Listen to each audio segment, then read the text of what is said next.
Bonjour à tous. Aujourd'hui, on est le mercredi 1er juillet 2026 et notre cher ami Larry Johnson est avec nous. Bienvenue parmi nous, Larry.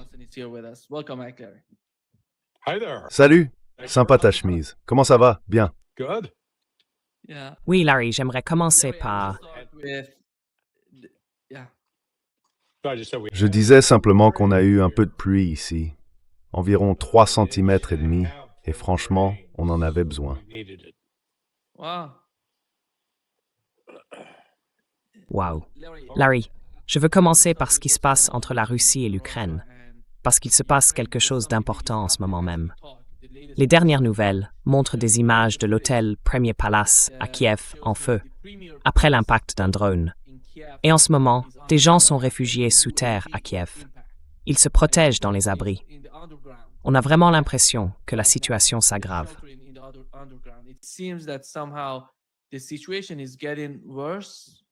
Hum hum.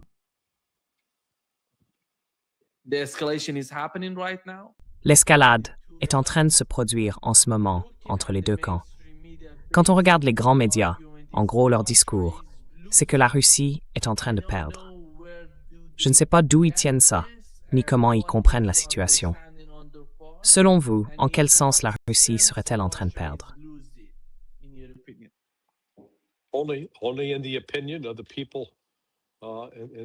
Seulement selon l'opinion des gens dans les médias occidentaux.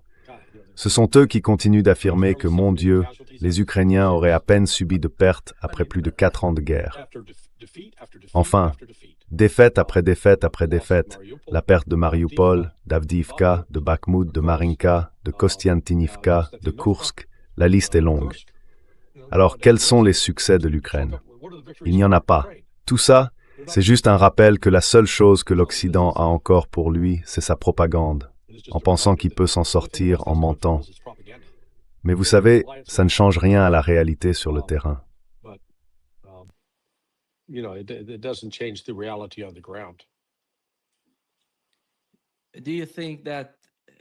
Pensez-vous que la Russie envisage Odessa?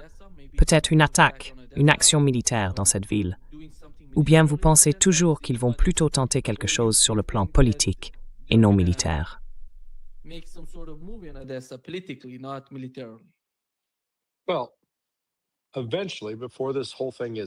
Eh bien, à terme, avant que tout ça soit terminé, je pense que la Russie reprendra le contrôle d'Odessa.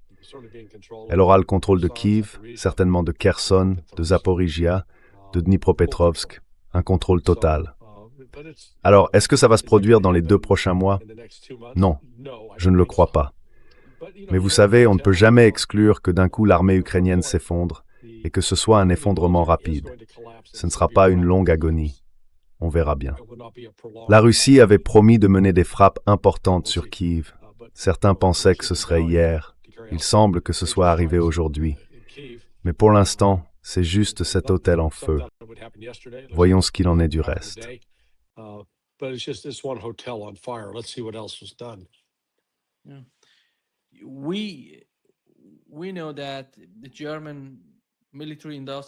On sait que le complexe militaro-industriel allemand essaie, d'une manière ou d'une autre, de produire plus de missiles, plus d'armes pour l'Ukraine. Aujourd'hui, j'ai parlé avec notre ami commun, Scott Ritter. Il a dit que la prochaine étape pour la Russie pourrait être d'attaquer, de frapper certains points en Europe. Des cibles qui seraient justement ces entreprises ou ces fabricants d'armes qui produisent des armes ou des missiles pour l'Ukraine. Il semble qu'ils reçoivent beaucoup de drones venant d'Europe. Je ne sais pas quelle est la capacité de l'Ukraine à produire ses propres drones, mais ils en reçoivent beaucoup d'Europe.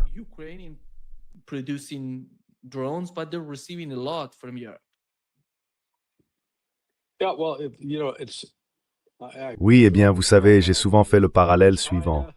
Si la Chine fournissait des armes, des conseils et du renseignement au cartel de Sinaloa, et que ce cartel attaquait les États-Unis, alors les États-Unis attaqueraient la Chine. Donc, ce n'est qu'une question de temps avant que la Russie se dise « Bon, ça suffit maintenant, c'est à l'Europe de payer ».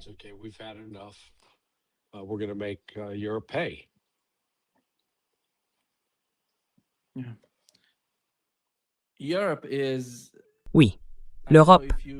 Je ne sais pas si tu as vu les images d'Ursula von der Leyen parlant du problème énergétique en Europe et à quel point l'Azerbaïdjan avait été formidable pendant la période où la Russie avait tout coupé vers l'Europe. Voilà ce qu'elle a dit, Larry, comme si elle essayait de réécrire l'histoire. L'histoire récente, pas celle d'avant.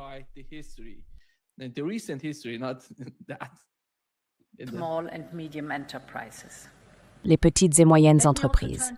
Permettez-moi aussi de parler de l'énergie. Elle reste l'un des piliers les plus solides de notre partenariat. Ces dernières années, l'Azerbaïdjan s'est montré un partenaire énergétique fiable et digne de confiance pour l'Union européenne. Nous n'avons pas oublié qu'à un moment où la Russie a utilisé l'énergie comme une arme et coupé le gaz à l'Europe, l'Azerbaïdjan a pris le relais. Le corridor gazier du Sud a tellement renforcé la sécurité énergétique de l'Europe et c'est resté remarquable.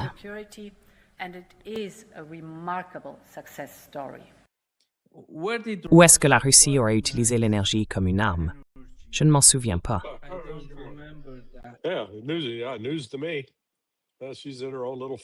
Ah bon, première nouvelle. Elle vit dans son petit monde imaginaire. Et Aliyev, c'est, bon, je ne vais pas employer de termes désobligeants. Disons simplement que c'est un dirigeant corrompu. Mais oui, tu vois, l'Occident attaque le gazoduc Nord Stream, le fait exploser.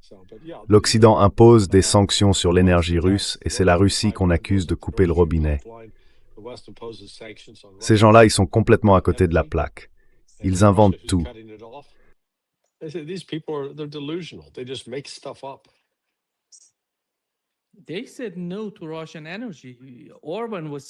Ils ont dit non à l'énergie russe.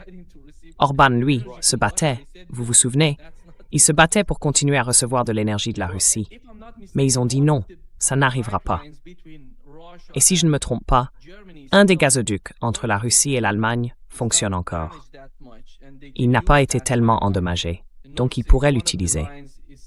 Dans Nord Stream, une des lignes est encore intacte, ou du moins utilisable, mais pour l'instant, ils ne s'en servent pas. Donc c'est une décision des Européens, du gouvernement allemand. C'est bien ça? Oui.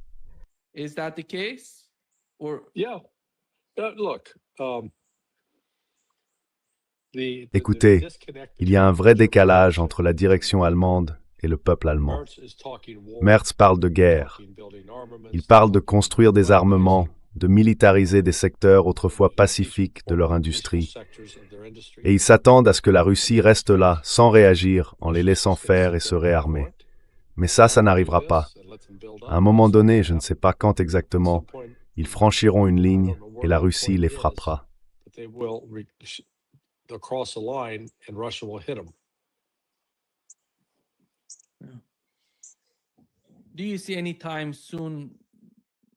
Est-ce que vous voyez, dans un avenir proche, une forme de rapprochement entre l'Allemagne et la Russie sur le plan de l'approvisionnement énergétique, du gaz naturel liquéfié, ou peu importe, en utilisant le Nord Stream, en revenant un peu à cette ancienne relation entre les deux pays importants d'ailleurs en Europe, si on peut encore considérer la Russie comme faisant partie de l'Europe, ce qui est le cas à mon avis.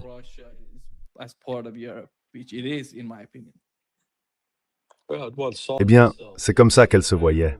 Je ne pense pas, enfin, je crois que la Russie s'éloigne de ce point de vue, mais je ne suis pas sûr de bien comprendre votre question.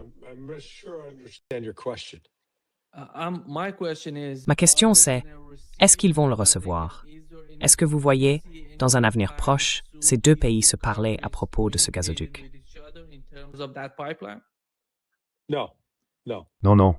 Ce ne sera que quand l'Allemagne atteindra un niveau de désespoir total.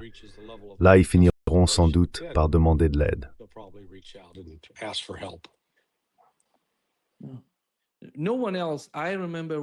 Je me souviens, quand le gazoduc Nord Stream a été saboté, un nouveau gazoduc a été inauguré entre la Norvège et la Pologne.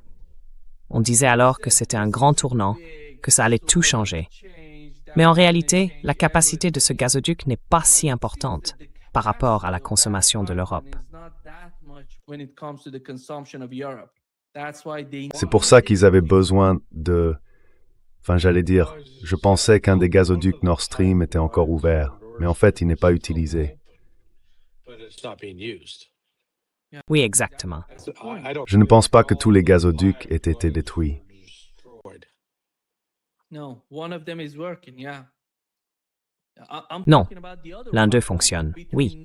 Je parle de l'autre gazoduc, celui entre la Norvège et la Pologne, parce que son inauguration a eu lieu après le sabotage du gazoduc Nord Stream.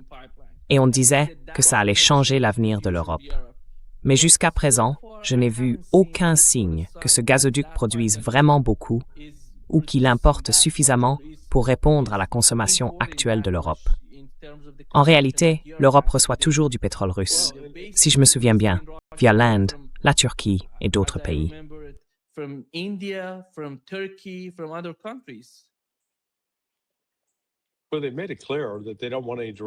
Eh bien, ils ont clairement dit qu'ils ne voulaient plus de pétrole venant directement de Russie et qu'ils allaient les couper complètement. Donc vous voyez, c'est une sorte de suicide collectif de leur part. Franchement, quand on regarde les Européens, on se demande vraiment, mais à quoi ils pensent? Qu'est-ce qui ne va pas chez eux?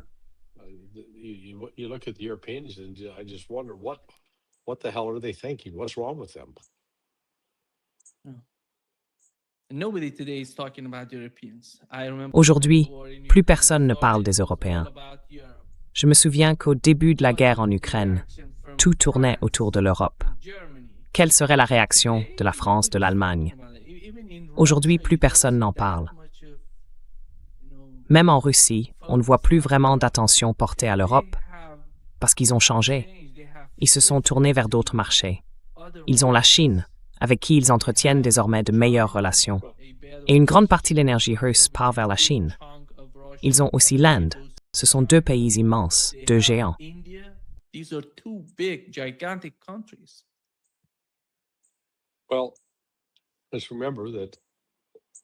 Eh bien, souvenez-vous de ça. Pourquoi l'Europe est-elle encore pertinente aujourd'hui? Qu'est-ce qu'elle produit qui la rend importante? Rien. Elle ne produit aucune ressource naturelle majeure. Elle ne fournit pas d'énergie. Ce n'est plus un centre de premier plan pour la recherche académique et surtout scientifique. Il fut un temps où c'était le cas. Quant aux programmes spatiaux, la plupart du temps, ils doivent s'accrocher à ceux des autres juste pour pouvoir aller dans l'espace. Alors franchement, pourquoi aurait-on encore besoin d'eux? On n'en a plus besoin.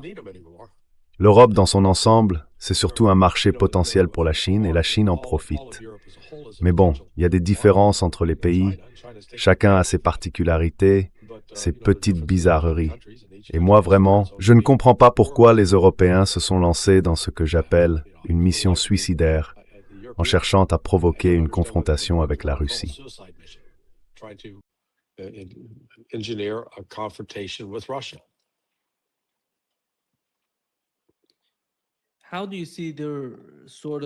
Comment voyez-vous leur influence en Afrique? Parce que l'Afrique, c'est l'un des principaux terrains de confrontation entre la Russie et les Européens. En gros, je parle de la France. La France, est-ce qu'il y a quelque chose de positif pour elle en Afrique? Non, ils ont été chassés d'Afrique.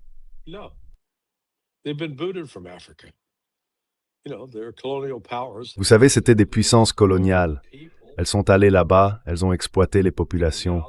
Et maintenant, ces peuples disent « On en a assez de vous.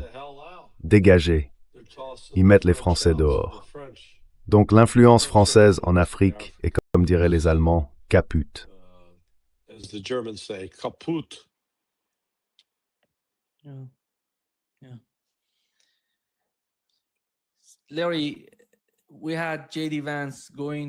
Larry, on a vu J.D. Vance aller chez... C'est incroyable pour moi de le voir aller chez Megyn Kelly, participer à ses podcasts, à différents podcasts, chacun avec son propre public. Il essaye de toucher, ou du moins de parler, à différentes parties de la société américaine. Son dernier podcast, c'était sur le Daily Wire de Ben Shapiro. Oh Seigneur, il a vraiment fait ça? Oh mon Dieu, oui, il l'a fait. Et c'est sur Nanley. Et voici ce qu'il dit pour le peuple d'Akeka et les États-Unis.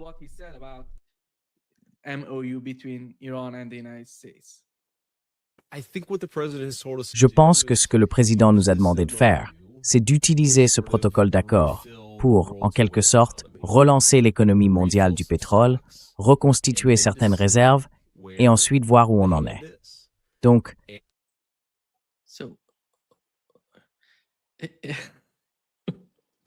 Qu'est-ce qu'il a ajouté ensuite? Il a dit, enfin je crois que, en gros, on lui a posé une question sur le protocole d'accord. Il a répondu que la raison pour laquelle ils font ça, c'est qu'ils veulent gagner du temps pour, d'une manière ou d'une autre, gérer leur stock. Vous savez, en matière d'énergie, de tout ça, ils se préparent et ils verront ensuite ce qui se passera.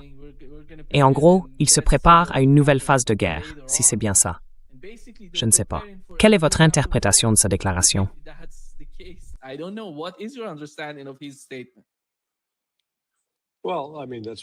Eh bien, je veux dire, c'est ce qu'on dirait, sauf qu'ils retirent les forces américaines de la région. Avec quoi vont-ils lancer une nouvelle guerre si vous avez déjà réduit vos troupes? Ça a du sens, ça. Ça n'a pas de sens. Vous savez, il y a un nouvel article dans le Wall Street Journal. Il dit que Trump a été informé des options pour une guerre totale contre l'Iran, mais qu'il a choisi de continuer les discussions. C'est ce que le Wall Street Journal a rapporté hier.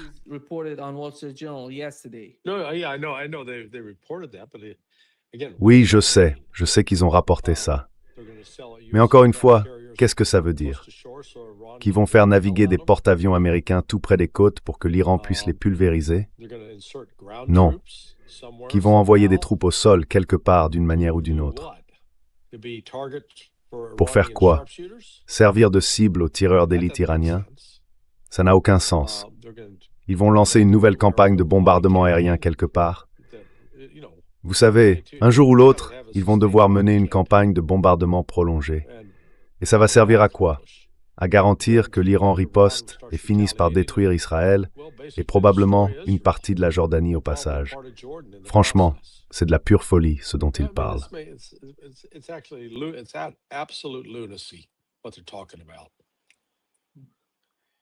Hier, le président du Parlement iranien a déclaré que depuis la signature du protocole d'accord, ils avaient exporté plus de 40 millions de barils de pétrole. L'Iran a donc exporté plus de 40 millions, oui. Et il a ajouté, « Nous sommes prêts, peu importe. Nous faisons notre part du protocole d'accord. Nous faisons de notre mieux pour respecter les termes de ce protocole. Mais s'ils veulent revenir à la guerre, nous sommes prêts pour ça. » C'est leur position, leur compréhension de la situation. Mais quand on écoute la rhétorique de l'administration Trump, on ne voit aucun signe, concrètement, au niveau du protocole d'accord, qu'ils prennent vraiment ce texte au sérieux. Sur le Liban, sur la guerre, ils ont violé les termes du protocole.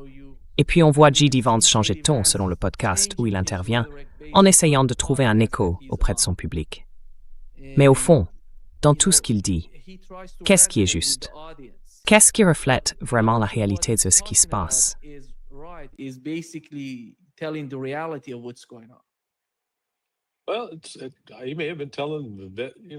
Eh bien, il a peut-être dit la vérité à Shapiro, que tout ça n'est qu'une manœuvre. C'est pas un vrai désir de mettre fin au conflit avec l'Iran. C'est juste une stratégie pour, comme il l'a dit, se réapprovisionner, se remettre en état, afin de pouvoir continuer à se battre. Mais ça n'arrivera pas. Le pétrole qui sort du Golfe Persique en ce moment ne va pas vers les États-Unis. Et même si c'était le cas, même si 2 pétroliers quittaient aujourd'hui le Golfe Persique pour les États-Unis, je crois que le trajet dure environ 40 jours. Donc vous voyez, ça n'arriverait pas avant, disons, la mi-août.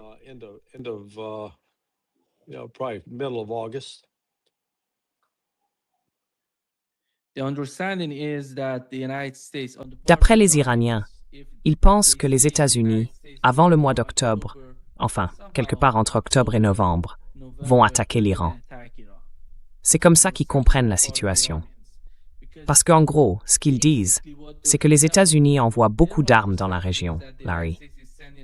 Je ne sais pas quelle est ta lecture de tout ça, mais les sources iraniennes, les médias iraniens, affirment que les États-Unis expédient énormément d'armes vers la région.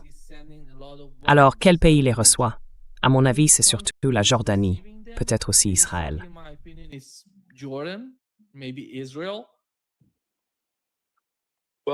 D'accord. Alors qui affirme qu'ils envoient plus de personnel?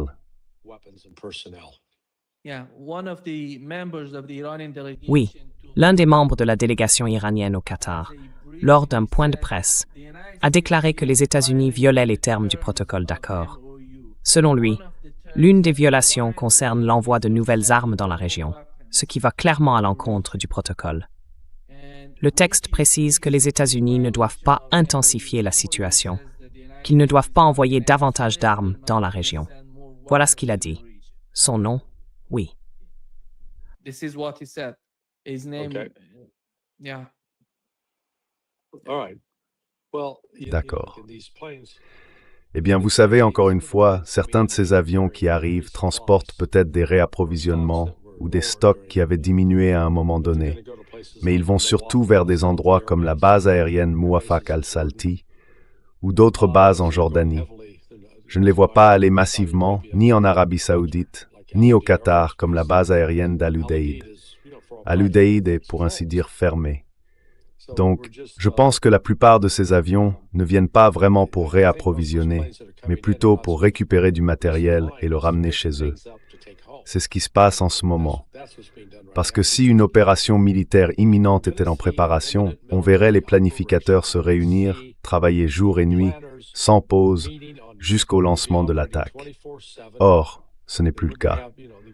Tout ça s'est arrêté il y a environ 2 semaines. we're not seeing that anymore. That stopped about 2 weeks ago.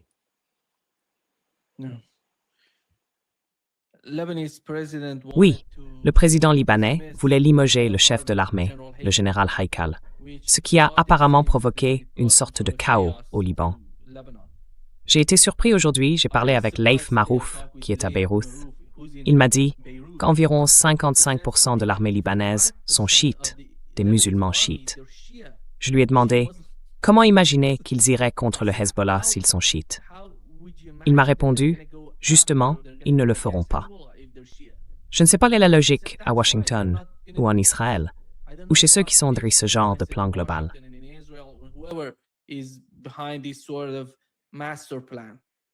Mais ça n'arrivera pas. Oui, non, je suis d'accord.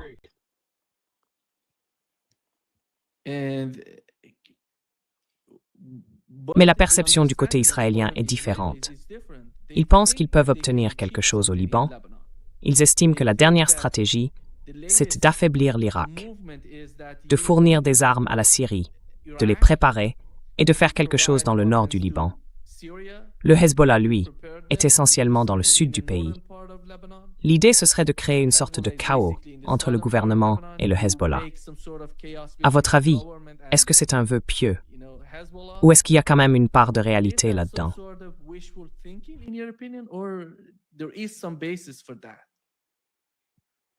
Quoi? Vous essayez de relancer la guerre civile? Oui, Yeah, well, that's what that would appear to be the intent. Oui, eh bien, c'est ce qu'on dirait. En tout cas, c'est l'intention apparente. Et il y a eu des discussions, moi j'appelle ça des rumeurs sans fondement, sur l'idée d'envoyer 50 000 marines américains sur le terrain. Franchement, je pense que c'est absurde. Ça n'a aucun sens. L'initiative américaine avec le gouvernement libanais a été conçue de manière à saboter le protocole d'accord avec l'Iran. Au moins la première clause, le premier paragraphe de ce protocole. At least the first clause, the first paragraph of that MOU. combien de soldats les États-Unis ont-ils? Et combien de soldats ont-ils dans la région? 60 000, je ne sais pas. Je n'ai vu aucun chiffre fiable à ce sujet.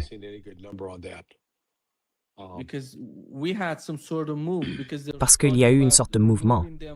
Parce qu'ils parlent de les retirer des pays du Golfe, de les envoyer en Jordanie et peut-être même en Israël. Et je ne sais pas. J'étais stupéfait qu'ils puissent les utiliser. Ils parlent d'une nouvelle base à Gaza, une base américaine à Gaza, avec 5 000 soldats sur place.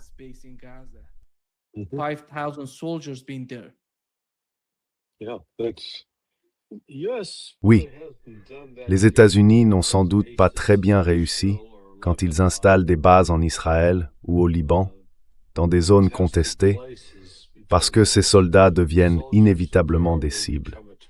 Et on ne peut pas exclure que les Israéliens montent une opération sous faux drapeau en prétendant que c'est le Hamas qui a attaqué les soldats et en a tué plusieurs, alors qu'en réalité, c'était probablement Israël qui avait provoqué tout ça.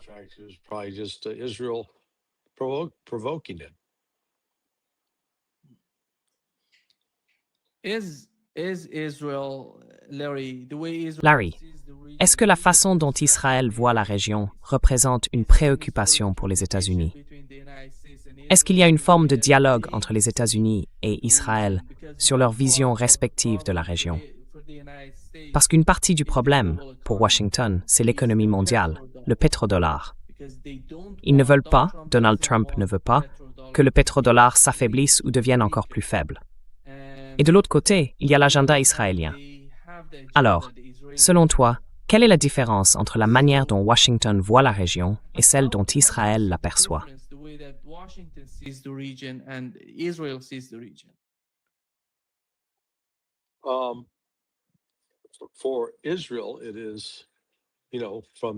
Pour Israël, c'est du fleuve à la mer. Dans leur esprit, c'est une question existentielle. C'est selon eux un commandement divin d'occuper cette terre et de détruire tous ses habitants. Du point de vue des États-Unis, je pense qu'ils essayent surtout d'éviter qu'Israël ne devienne une telle source d'ennui qu'il faille trouver un moyen de les faire taire et d'empêcher qu'ils influencent la politique américaine. Et d'une certaine façon, ils ont déjà un peu avancé sur ce terrain. Donc c'est vraiment un exercice d'équilibre entre le lobby sioniste israélien et les sionistes eux-mêmes, qui essayent de décider ce qu'ils veulent faire. Et eux, ils veulent tout prendre, ils veulent tout détruire. La bonne nouvelle, c'est qu'ils n'en ont pas les moyens. Ils aimeraient essayer, mais ils n'en ont pas la capacité.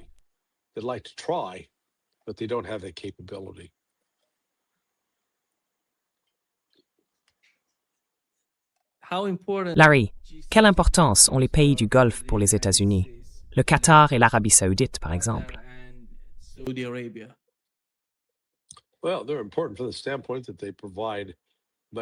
Eh bien, ils sont importants dans la mesure où ils fournissent du pétrole brut, lourd, dont on a vraiment besoin, et aussi un peu de... Enfin, vous voyez. Mais au-delà de ça, les États-Unis n'ont pas besoin du gaz naturel liquéfié du Qatar. Ils peuvent très bien s'en sortir seuls, avec leurs propres ressources. En revanche, ils ont besoin de ce brût lourd. Donc, encore une fois, la question c'est, est-ce qu'ils pourront l'obtenir à temps? Pas seulement un jour, mais assez vite pour éviter la crise d'approvisionnement. Et honnêtement, je ne vois pas comment ils pourraient l'éviter. Les experts à qui j'ai parlé partagent cette inquiétude. Ils craignent que les États-Unis se retrouvent face à une crise touchant le diesel et le carburant d'aviation, sans solution rapide ni immédiate pour y faire face.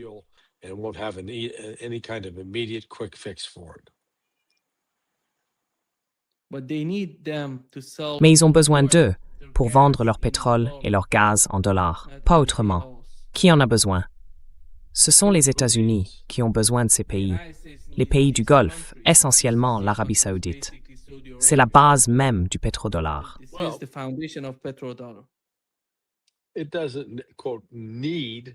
Ce n'est pas entre guillemets nécessaire au point que si ça n'arrive pas, tout s'effondrerait. Mais ça complique les affaires financières des États-Unis si ces pays disent « on va vendre en yuan, on va pas vendre en dollars ou dans une autre monnaie ». Là oui, tu as raison, ça affaiblit le statut hégémonique du dollar, son rôle de leader.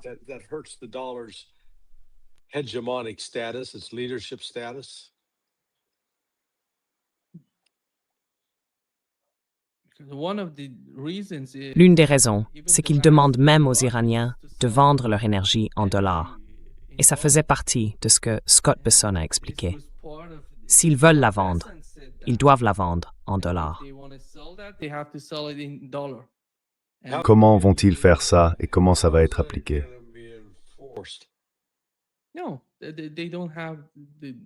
Non, ils n'ont pas les moyens de faire appliquer ça. Mais au moins, ils en ont la volonté. Je suppose qu'ils discutent plus directement avec les pays du Golfe, les pays du CCG. Pour eux, c'est une forme de partenariat. quelle est votre compréhension des discussions entre l'Iran, le Qatar et l'Arabie saoudite? On a l'impression qu'il se passe quelque chose d'important en coulisses. Personne n'en parle. Personne ne parle des échanges entre ces pays. Stem Hamburgs saoudite entre quatre hands. Iran, Saudi Arabia, between Iran and Qatar. Two topics. One is the release Deux sujets. D'abord, la libération des fonds gelés vers l'Iran pour que l'Iran puisse en faire absolument ce qu'il veut. Je veux dire, il pourrait passer un week-end à Las Vegas et tout dépenser. Mais bon, c'est sans doute la partie la plus importante à régler. L'autre point dont on va parler, c'est les transferts directs ou internes. Tu vois, comment ça va être encadré? Qui va être sanctionné ou mis à l'amende? Quel tarif et quand?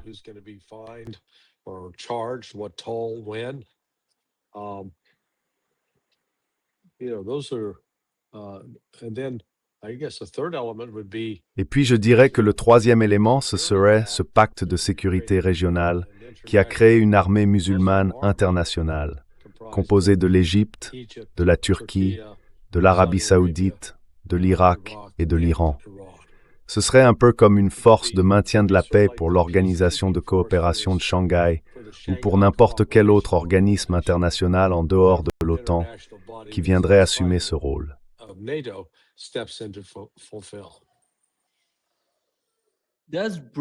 Est-ce que les BRICS ont un système pour remplacer SWIFT? Parce que j'ai entendu dire qu'ils en avaient un. Oui, ça s'appelle CIPS. Système de paiement interbancaire transfrontalier. J'en avais un autre, je ne m'en souviens pas. Ici, au Brésil, ils appellent ça autrement. Je ne sais pas, vraiment. Ça, je ne sais pas. Tout ce que je sais, c'est que CIPS est censé remplacer SWIFT et que ça prend de l'ampleur semaine après semaine.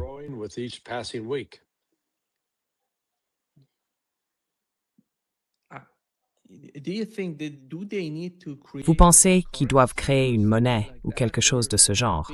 Ou bien, en gros, l'expérience avec le dollar américain va déjà leur donner une certaine compréhension et ils n'ont pas besoin d'une monnaie pour que tout ça repose dessus.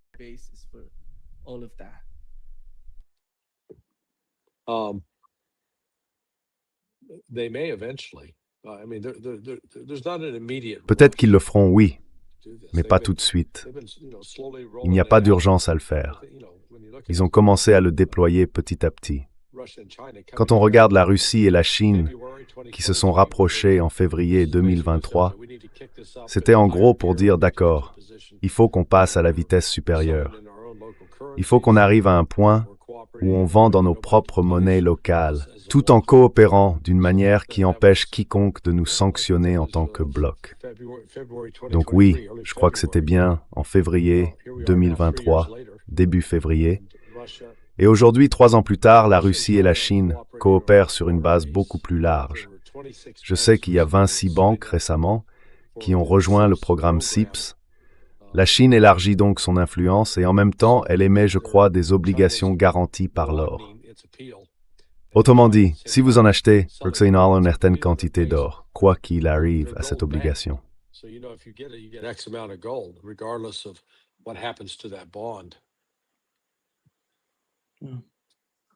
Oui, Huckabee aujourd'hui, il a signé avec le Saher en Israël. Ils ont signé un accord sur la création d'une ambassade américaine permanente en Palestine occupée.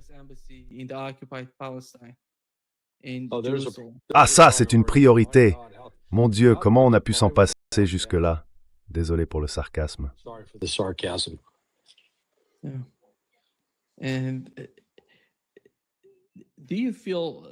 Et dis-moi, Larry, est-ce que tu as l'impression qu'il y a une sorte de division au sein de l'administration Trump? Comme s'il y avait 2 camps, d'une certaine façon. Je ne sais pas. Mike Huckabee, par exemple, on dirait qu'il est très proche de Marco Rubio et de ce courant-là. Il n'est pas vraiment indépendant, disons-le comme ça. Oui, il a dit que selon lui, Dieu avait décidé, il y a environ 3800 ans, que Jérusalem serait la capitale d'Israël. Ce qui me frappe, c'est que l'Israélithon Ce n'est pas du tout l'Israël d'aujourd'hui. That Israel that was mentioned in the book is not Israel that is today, because they took Oh, the very name true. from the text. Parce qu'ils ont pris le nom dans le texte. En fait, il y avait 10 tribus d'Israël, enfin 12 tribus au total. Et normalement, cette promesse concernait toutes ces tribus, pas seulement une ou deux, mais elles ont disparu dans les brumes de l'histoire. And they've disappeared into the mists of history. Donald Trump today said that Aujourd'hui, Donald Trump a déclaré que le plus grand problème aux États-Unis, c'est la montée du communisme. Pensez-vous vraiment que le communisme est en train de progresser aux États-Unis? rising in the United States? I'm not sure what that means. What he's talking Je ne about suis is pas the sûr de ce que ça veut dire. victories of the Ce dont il Democratic parle, Socialists of America. ce sont les victoires des socialistes démocrates d'Amérique. And, you know, to the- Et vous savez, si les socialistes arrivent au pouvoir et qu'ils commencent à vouloir confisquer ou punir les gens parce qu'ils possèdent des biens privés, s'ils essayent de nationaliser la propriété privée pour l'utiliser au profit de l'État, eh bien ça va provoquer une forte réaction. Cette shuriken. runs totally against the American ethos and mentality. But Mais Mamdani n'est pas comme ça, par exemple à New York. so far, Not yet. I will. Pas What he encore. said, Eh bien, ce qu'il a dit, c'est pas la même chose que ce qu'il a fait. what he has S'il commence à agir selon ses paroles, là ce serait un vrai tournant radical et ça provoquerait des réactions fortes. said, it's gonna be C'est d'ailleurs une des raisons pour lesquelles il ne le fait pas. Il préfère le faire passer discrètement, par la petite porte, jusqu'à ce qu'il soit trop tard. Il ne peut pas crier sur tous les toits à ce sujet. my understanding, Larry, because Si je comprends bien, Larry, le socialisme a changé. Et d'ailleurs, ce ne sont pas des communistes. Le communisme et le socialisme, ce sont deux choses différentes. Oui, oui.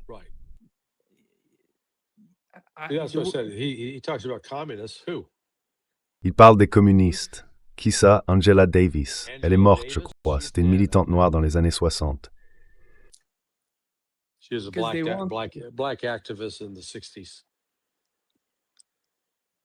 The reason that I'm saying La raison pour laquelle je dis ça, c'est que vous devez faire quelque chose à propos de ces gens-là. Ce sont des personnes antisionistes.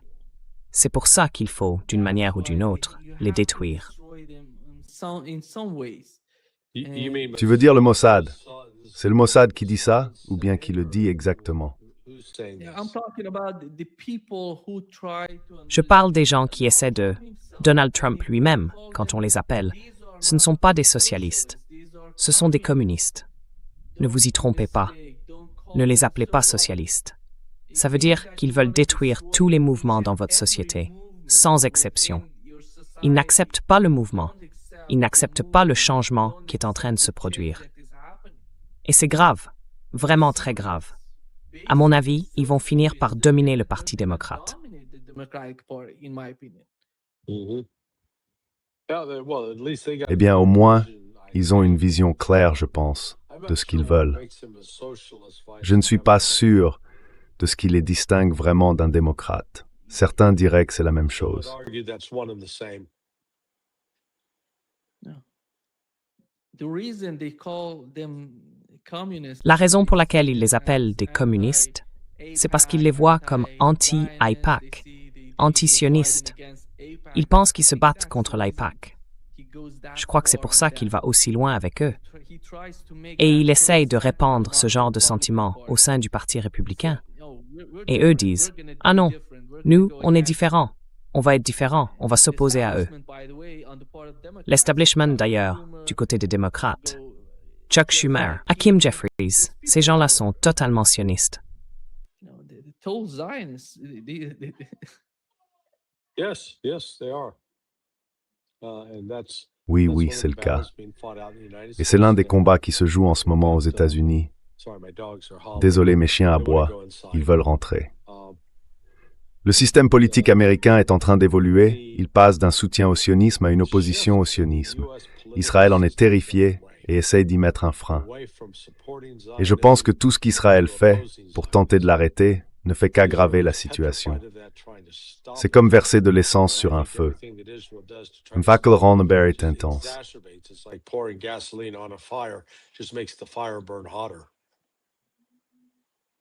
Oui, la raison, ou plutôt l'une des grandes peurs, l'une des principales inquiétudes de Trump et de ceux du Parti républicain, c'est que si les démocrates gagnent les élections de mi-mandat, quelle sera alors la configuration des forces à la Chambre, au Congrès? Et comment cela va-t-il influencer l'administration Trump sur le long terme et aussi la prochaine élection présidentielle? Ce sont d'ailleurs des questions énormes.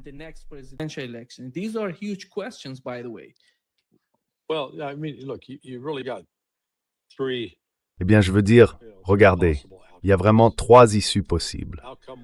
Première issue, ce qu'on a maintenant, le statu quo, reste en place. Ça veut dire que les républicains ont une très très faible majorité et ne peuvent pas faire grand-chose, tandis que les démocrates peuvent faire beaucoup pour les bloquer. Si on inverse la situation et que les élections de mi-mandat mettent les démocrates dans la même position que les républicains aujourd'hui, c'est le même résultat. Très peu de choses peuvent avancer et une minorité peut en gros bloquer complètement la Chambre. Voilà pour le premier scénario. L'autre scénario, c'est que les socialistes démocrates remportent des majorités écrasantes au Sénat et à la Chambre. Et là, d'un coup, Trump a un vrai problème.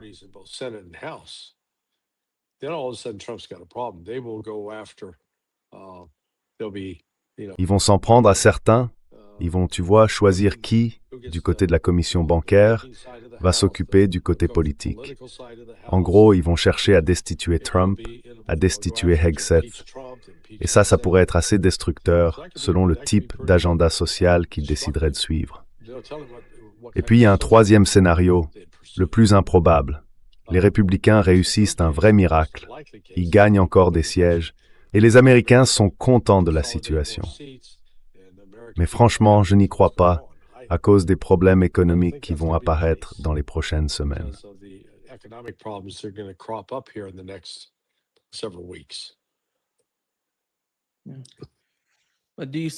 Mais est-ce que vous voyez vraiment un grand changement dans la politique étrangère, dans l'un ou l'autre de ces cas?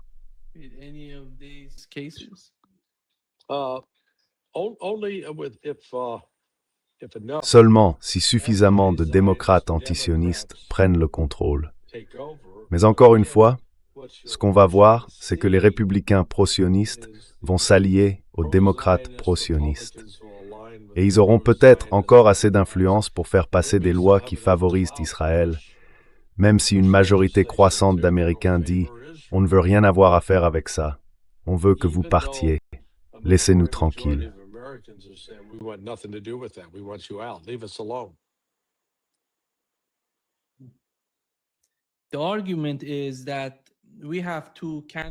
L'argument, c'est qu'on a 2 candidats, par exemple, opposés à l'AIPAC.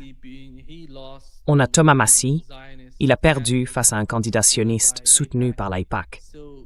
Donc il y a une sorte de lutte qui se joue au sein de la société américaine. Mais au fond, Larry, à mon avis, si on dépense quelque chose comme 40 millions de dollars pour battre Massie à la primaire, c'est que la situation est vraiment très grave.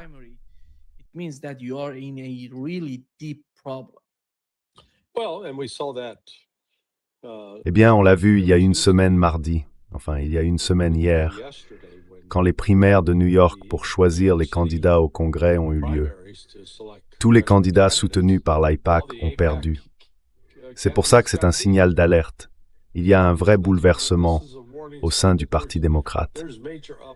Et vous savez, un autre scénario que j'aurais sans doute dû évoquer, c'est que, justement à cause de ce bouleversement et de cette division interne, les démocrates risquent de ne pas réussir à se rassembler pour battre les républicains. Et les républicains pourraient bien s'en sortir simplement parce que les démocrates se sont fragmentés.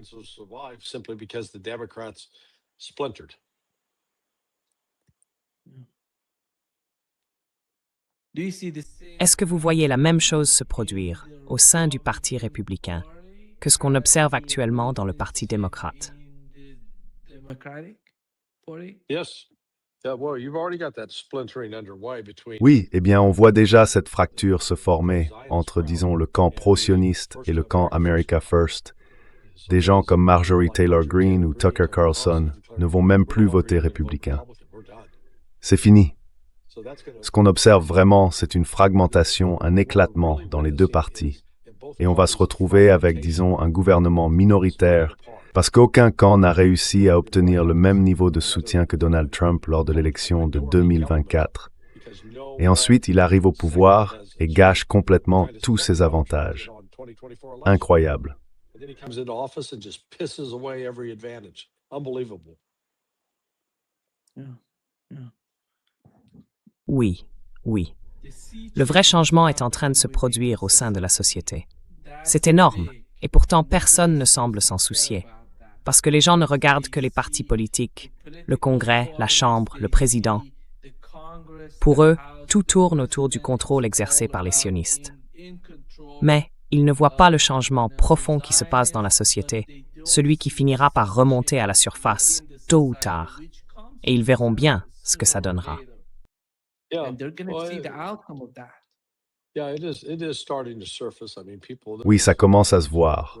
Je veux dire, les gens prennent peu à peu conscience du problème. Et vous savez, les Américains restent, enfin, comme on l'a vu avec les récentes décisions de la Cour suprême, la plupart des Américains ont approuvé ce qu'elle a fait pour freiner l'idée de permettre à des athlètes transgenres masculins de partager les vestiaires avec les femmes. Il y a beaucoup d'opposition à ça. There's a lot of opposition to that.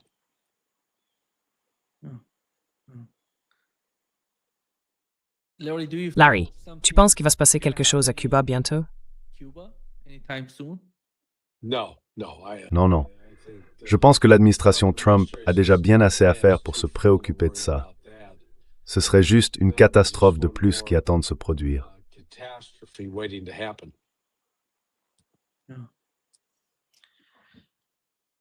Merci. Merci beaucoup, Larry. Larry. I I'm think not there is sure a we lot. saw. I'm not sure we saw. Je ne suis pas sûr qu'on ait encore résolu les problèmes du monde. Mais vous savez, on n'a pas beaucoup de nouvelles qui sortent de ces discussions à Doha. We don't have a lot of news coming out of these talks in Doha. Non, So, you know, some. Vous savez, certains disent qu'ils font des progrès, etc. On verra bien. Ils avancent, oui, mais en ce moment, ils ne font passer qu'environ un tiers du trafic qui sortait du Golfe Persique auparavant. Alors on verra combien de temps ça tient. We'll see how they hold up. Yeah, exactly. oui, très bien, mes amis. À bientôt. See you Hey, soon. we'll talk. Et on te reparle plus tard. Salut, merci, à bientôt. Bye bye.